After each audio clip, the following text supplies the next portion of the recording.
Each time I think about you, I always think about the match you had with Peter at the Bloody November. Yeah.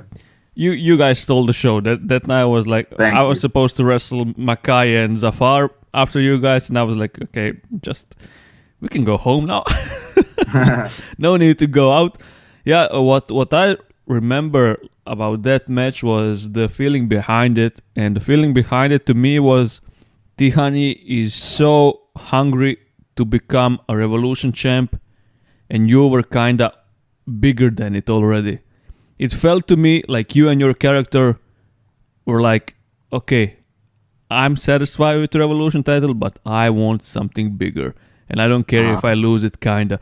It was a feeling that I had in that match, and that was something that I'll remember for a long time because he was really desperate to get that title, and you're kinda eyeing the HCW title, and that's what I liked about the match.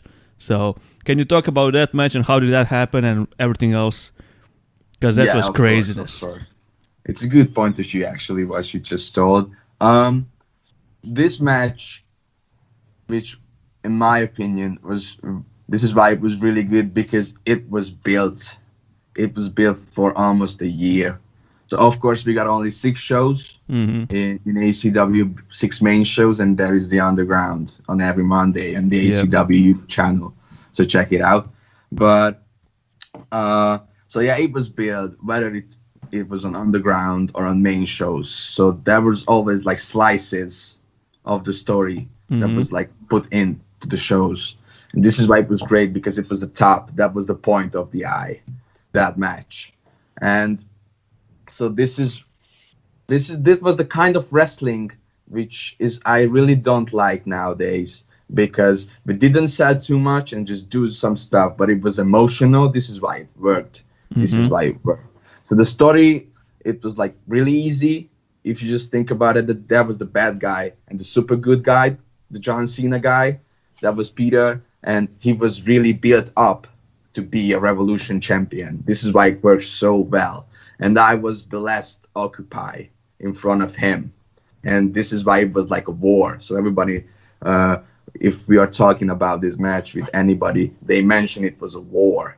Yeah. And that's a really good thing because that's what we wanted to do. That's exactly what we wanted to do. And it was a really big moment.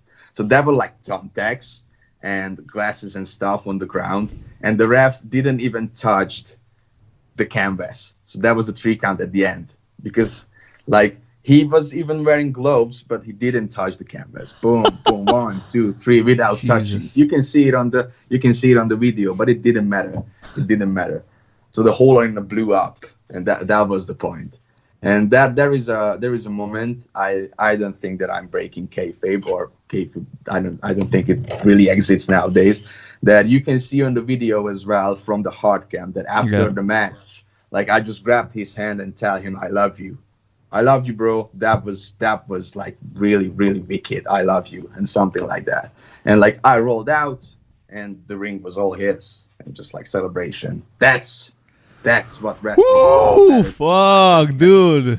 I got chills even now thinking about it. Yeah, that's one of the special ones, dude. That match can like. That was probably the best match in Europe that day, that time. Thank you.